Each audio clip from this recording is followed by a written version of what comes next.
She had no idea that worse had already started. When I finally returned that evening, I found her sitting on the couch, pretending to be calm. She tried to smile, tried to make small talk, as if last night hadn't happened. Her phone was upside down on the coffee table, screen lighting up every few minutes with messages she pretended not to see. I told her she didn't need to explain anything. She blinked, confused, until I added that I had already spoken to her father. Her color drained instantly. I hadn't actually spoken to him yet, but her reaction confirmed everything. That was the moment I realized this wasn't just a betrayal. It was an opportunity. Every ounce of emotion I had left started to turn into precision. There was no screaming, no destruction, no theatrics. I was building something else, something measured. I wanted her to feel the way I did when that door opened. That sharp, hollow drop of disbelief. That instant shift when the world you built stops making sense. Before she could say another word, I went upstairs, packed a small bag, and left again. I didn't tell her where I was going. I didn't tell her if I'd be back. That night, while driving toward the city lights, I realized the exact moment everything ended wasn't when I found out she cheated. It was when I decided I wouldn't forgive her. Forgiveness, I thought, is what people give when they still hope. I had none left. Only plans. And the first one would start the next morning, with a phone call to Harold Blake himself. The next morning, I woke up in my car, parked 3 blocks from Harold Blake Construction. The air outside was heavy with early traffic and concrete dust. I hadn't slept more than an hour, but adrenaline had replaced rest. Every motion I made felt deliberate, as if I were walking across a chessboard and each step mattered. Harold Blake had always treated me like the son he wished he had. When Sierra and I got engaged, he congratulated me with an envelope containing a down payment for our house. He said I was the steady type his daughter needed. That phrase used to sound flattering. Now it just felt like a prediction. Steady men make easy targets. I walked into his office around 9. The receptionist recognized me instantly, told me Harold was in a meeting. I waited in the lobby, watching employees rush by, holding blueprints, coffee, and nervous energy. Among them, I caught sight of Justin Wardell. He didn't notice me at first. He was walking fast, phone pressed to his ear, voice low and angry. When he finally saw me, he froze. That same deer-in-headlights expression he wore when he opened my door last night. He stammered a greeting and quickly disappeared into the hallway. I smiled for the first time since that night. When Harold came out of his meeting, his usual confident energy faltered slightly when he saw me. He invited me into his office, asked about my trip, joked that Sierra had been glued to her phone, waiting for my return. The irony almost made me laugh. I told him the flight had been canceled, and I'd gotten back early. I mentioned seeing Justin, casually, as if making small talk, and said I was glad Harold had someone like him mentoring Sierra's team. His brow furrowed. He said Sierra didn't work under Justin's department, and there was no reason they'd have contact outside board events. That was my first confirmation. I didn't need any proof beyond that expression. Before I left, Harold invited us both to dinner later that week to discuss wedding plans and some new family developments. I agreed, knowing that would be the stage for the next act. When I got home, Sierra was pacing the living room. Her eyes were red, her phone clutched like a lifeline. The moment she saw me, she started talking fast, saying she'd been worried, that we needed to talk before her dad heard anything. She must have already known he'd seen me. I told her to sit down. No anger, no shouting, just flat calm. I placed my laptop on the coffee table and opened our shared account transactions. There they were, hotel bookings in her name, charged to my card, dating back 3 months. 2 cities. Multiple weekends I thought she'd spent visiting her mother. She looked at the screen like it was written in another language. When she started denying, I opened the drawer next to the couch and placed the keychain from last night beside her. She went pale. She said she'd made mistakes, that Justin was helping her through a difficult time, that she had felt neglected. Every excuse felt rehearsed, like she'd been preparing them for weeks, waiting for this day. I listened without interruption, the way you'd listen to static. When she ran out of words, I told her about the message I'd received that morning, from Justin's wife, Laura Wardell. Sierra's eyes widened in horror. Laura had called me after finding messages between her husband and Sierra on their shared tablet. She wasn't angry, just exhausted. She told me she'd known something was off for months, but never imagined it was someone connected to Harold's family. She asked to meet. I told Sierra I'd agreed.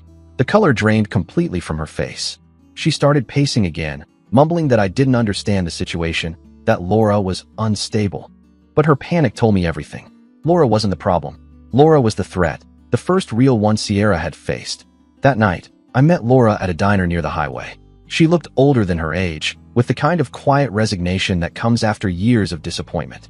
She said Justin had been siphoning money from Harold's company accounts through dummy suppliers, and that Sierra's name appeared in the paperwork as one of the consulting partners. Whether Sierra knew what she was signing or not didn't matter. The trail existed. Laura showed me copies of invoices and bank transfers. I recognized Sierra's signature. It hit me that my fiancée wasn't just cheating. She was helping commit financial fraud for the man she cheated with. I didn't feel pity, just clarity. Laura said she didn't plan to report it immediately. She wanted to corner Justin first, make him face her. She asked for my help gathering more evidence, saying it could clear Sierra if she cooperated. I told her I'd think about it. I wasn't doing this for Sierra's sake, but I wanted to know how deep the rot went. When I got home that night, Sierra was waiting again, eyes swollen, a glass of wine in her hand. The house smelled like desperation. She started talking the moment I entered, saying she'd end it with Justin, that she wanted to fix things. She promised it was over. I stood there, letting her speak, until she said something that froze me completely. She said she was pregnant. The words landed without sound. I looked at her. She wasn't crying anymore. She was studying me, trying to read my face, waiting for any sign of softness. She didn't get one. I asked how far along. She said around 8 weeks. The timeline lined up perfectly with the first hotel booking I'd seen. She said she wasn't sure who the father was. The way she said it, flat, emotionless, as if it were a business statement, made my hands tremble for the first time. I left again that night. Didn't slam the door. Didn't say anything. I needed distance, because for the first time, anger wasn't enough. It wasn't just betrayal anymore. It was contamination. Over the next few days, Laura and I exchanged information. She was smarter than I expected, calm, methodical, driven by purpose rather than vengeance. Together we pieced together enough documents to expose both Justin and Sierra if we wanted. Then Harold called. He said he wanted to host a private dinner to rebuild trust before the wedding. He said Sierra had told him we'd been arguing about finances. He had no idea the real storm was just beginning. I told him we'd be there. After hanging up, I looked around the apartment one last time. Everything in that house had a ghost attached now. The couch, the coffee cups, the stairs we once raced up laughing. I spent the night planning the order of events in my head like blueprints. Who would speak first? What would be revealed? And how to make sure Sierra saw everything collapse in the same calm silence I gave her that night when the door opened. She thought she'd escape the consequences. But the dinner she was preparing for wasn't going to save her engagement. It was going to end her reputation, her father's company, and whatever fragile illusion she'd been hiding behind. And I'd be sitting across from her, watching it happen, without raising my voice once. I hadn't seen Sierra for 3 days before the dinner. She'd been texting constantly, sometimes apologetic, sometimes furious, sometimes pretending nothing had happened. I didn't reply. I wanted her to walk into that restaurant without knowing what I had planned. Her confusion was the last gift I'd ever give her. Harold Blake had chosen an upscale place downtown, a private dining room reserved under his name. The kind of restaurant that served food too small to justify the price. I arrived early, wearing the same navy suit I'd worn to our engagement party. It still smelled faintly of champagne and burnt lies. The staff had already set the table. 8 chairs, gleaming silverware, soft light glinting off the glassware. I placed a small black folder in front of my seat. Inside were copies of the documents Laura and I had compiled. Invoices, signed authorizations, and the paternity test I'd paid for discreetly through a private clinic. Sierra didn't know I'd managed to retrieve a DNA sample from her used toothbrush and a strand of hair she'd left on my jacket. At 6 sharp, Harold entered first. He looked proud, carrying the confident air of a man who believed family dinners could fix anything. Sierra followed, wearing a pale blue dress and a smile that didn't reach her eyes. Her gaze darted to the folder in front of me, then to my face. She didn't ask what it was, but her fingers twitched when she reached for her chair. Justin arrived minutes later, late enough to appear self-important. He had that smug, polished look of a man who always thought he'd land on his feet. His wife Laura came last, uninvited but expected. She wore a calm expression that didn't match the tension in her jaw. I told her to come quietly and sit through the first half. She agreed. She wanted him humiliated publicly before his fall. Harold started the dinner with polite talk, wedding dates, venues, moving forward as a family. I played along, answering his questions as if nothing had happened. Sierra smiled tightly, her hands trembling under the table. The silence that followed dessert was the opening I'd been waiting for.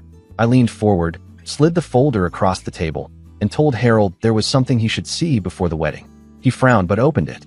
The first page held a simple title, Unauthorized Consultant Transactions, HBC Projects, Quarter 2. He flipped through a few pages, eyes narrowing with each line. Sierra's signature appeared repeatedly alongside Justin's. The total siphoned amount was small enough to avoid suspicion but large enough to indicate intent. When Harold looked up, confusion had already turned into disbelief. Sierra started speaking fast, insisting she didn't understand what those papers were. Justin's face went pale. Laura, still silent, reached into her purse and placed a flash drive next to the folder. She said it contained audio recordings of Justin discussing those accounts with Sierra over the phone. That was the first explosion. Harold's hand trembled slightly as he poured himself a drink. He muttered that he'd built his company from the ground up, that no one, especially not his daughter, would stain it for quick money. Sierra reached for him, but he pushed her hand away. I thought that would be the end of it, but there was still the second fuse waiting to burn out. When the shouting quieted, I reached for the folder again and pulled out one more document, the paternity report. I said I had it tested privately after Sierra's confession. My voice was calm, controlled. The words felt like stone dropping into water. The report confirmed what I already knew. The child wasn't mine. It was Justin's. Sierra froze completely. Harold stared at her, face blank. Justin tried to deny it, saying it was a setup, that I'd fabricated it to humiliate him. I told him I didn't need to fabricate anything. The clinic's verification was notarized. Laura didn't move. She just watched him destroy himself. The second explosion was louder than the first. Sierra broke down, sobbing into her hands. Harold stood up, so suddenly his chair fell backward. He shouted that she'd embarrassed him, betrayed his trust, and ruined the company's reputation. Justin tried to leave, but Harold stepped in front of him, shaking with rage. I thought he'd hit him. Then came the third and final blow. Laura reached into her bag again and placed one last item on the table, a printed copy of an email exchange between Justin and Harold's financial officer. It revealed that Justin had used Harold's company name to secure unapproved loans through subsidiary accounts. Sierra's consulting signature had verified them. That revelation connected every thread. Not only had she destroyed our relationship, but she'd also helped jeopardize her father's entire business empire. The table fell silent except for the low hum of the air conditioner. I didn't say anything. There was no need. Harold's company would be investigated within days. Justin's career was over. Sierra's name was on documents she couldn't explain. She looked at me then, eyes red and desperate. For the first time, she understood this wasn't anger anymore. It was closure. She whispered something under her breath that I couldn't hear. Maybe she was apologizing, maybe cursing me, maybe begging for help. I didn't ask. Laura stood and walked out first. Justin followed, muttering threats that no one listened to. Harold stayed seated, rubbing his temples. He asked me what I planned to do now. I told him I was done with Sierra, but I wanted to make sure his company survived the scandal. He nodded slowly, almost ashamed, and said he'd transfer ownership of one of their smaller divisions to me to protect it legally during the audit. When the dinner ended, Sierra didn't move. She sat there staring at the empty glass in front of her, face streaked with tears, makeup fading under the soft restaurant lights. I left her there. By the time I got home, her belongings were already packed. I'd done it the night before, expecting this ending. Everything she owned, clothes, jewelry, makeup, letters, was stacked neatly in boxes by the door. The engagement ring sat on top. I didn't wait for her to arrive. I left the keys on the counter and drove to a hotel. When she finally came home that night, she found a single envelope taped to the door. Inside was the deed to the small apartment we first rented when we started dating, signed over to her name. There was no note, no goodbye, nothing left to explain. It wasn't revenge, it was balance. The next morning, I received a call from Harold. He said Justin had been fired and that the auditors were combing through the books. He sounded like a broken man, thanking me for my discretion, for not destroying the family publicly. I told him the truth. It had destroyed itself long before I arrived at that dinner. When I hung up, I realized something strange. I didn't feel satisfaction or pain, just quiet. The kind that doesn't sting, doesn't heal, just settles. I checked my phone. No messages from Sierra, no missed calls. She was gone, and for once, silence felt right. The house was empty, but for the first time in months, it didn't feel haunted. It felt like a place waiting to be rebuilt. The morning after the dinner, the world felt oddly quiet. I woke up to sunlight leaking through the curtains of a hotel room that wasn't mine, surrounded by the faint smell of new carpet and disinfectant. There were no unread messages, no angry calls, no apologies. Just stillness. It was a different kind of peace, the kind that comes only after everything collapses and there's nothing left to salvage. By noon, the first tremors began. Harold's company was in chaos. The auditors had already started their review, and words spread faster than I expected. Justin tried to frame it as a misunderstanding, a clerical oversight. But Laura had already handed over her recordings and the duplicate invoices. His entire scheme unraveled in less than 48 hours. The same arrogance that made him think he could have my fiancée and her father's company made him sloppy. Sierra called once that day. I let it go to voicemail. Her message was long, full of sobs and circular sentences. She claimed she didn't know about the fraud, that Justin manipulated her, that she only wanted to help him with consulting work. She said she didn't want to lose me. The message ended with a whisper, something between a plea and a command. Please don't ruin me. But I didn't have to. She was already doing that on her own. Within a week, Harold stepped down as CEO. His name had become toxic among investors, even though the auditors hadn't charged him with wrongdoing. He liquidated several assets and sold off part of the company to protect the remainder. He called me again, this time not as a businessman, but as a father. He didn't ask for forgiveness, only for silence. He said he'd always respected me and that he was sorry his daughter hadn't. I told him it wasn't my silence he needed, it was his daughter's honesty. After that, he never called again. Sierra moved out quietly. Her father gave her one last check, a settlement of sorts. Enough to keep her from collapsing completely, but not enough to rebuild the life she'd destroyed. She rented a small apartment downtown and disappeared from everyone's radar. 2 months passed. I spent most of that time working, obsessively, methodically, without breaks. The office became my shelter. I used the portion of Harold's company that I'd taken over and merged it into my own practice. By the 3rd month, Cole Urban Design was officially registered. It wasn't grand, but it was mine, built clean, from the ground up. No lies in its foundation. Then, one rainy afternoon, Laura Wardell came to my office.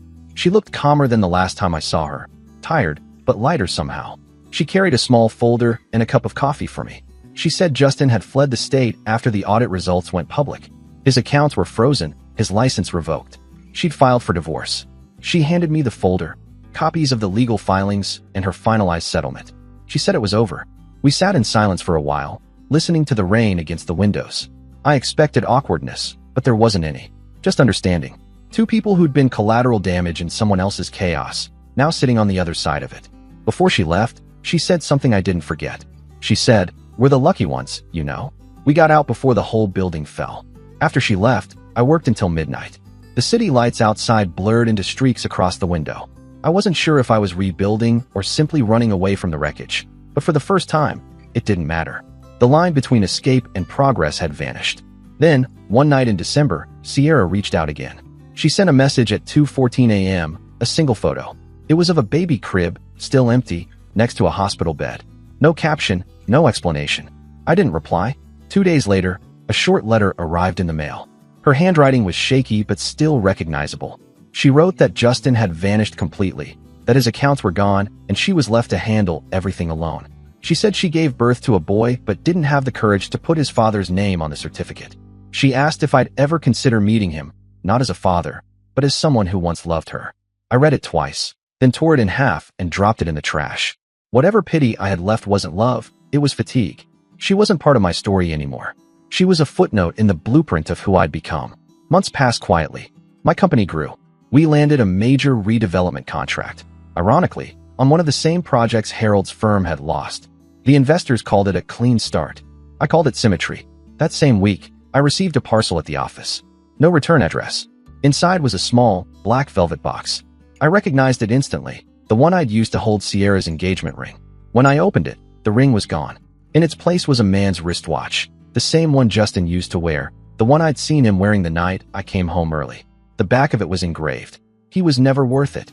I didn't know whether Sierra had sent it or if it was some last gesture from Justin before vanishing. But either way, it was the final echo of that night.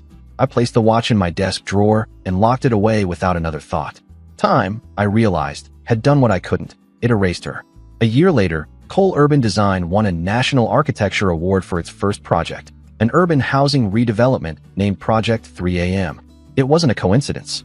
That was the hour everything began to change, the moment the truth opened my front door and walked straight into my life.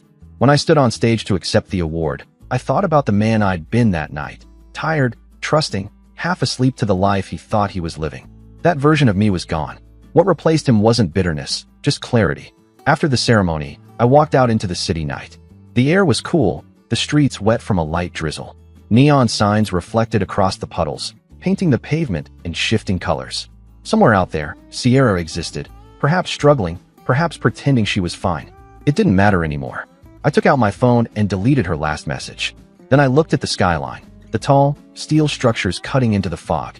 I'd built something that wouldn't fall apart when a door opened at 3 a.m. The past wasn't gone, but it was quiet now. And for the first time since that night, I went home, not to a house, but to a life that was completely mine.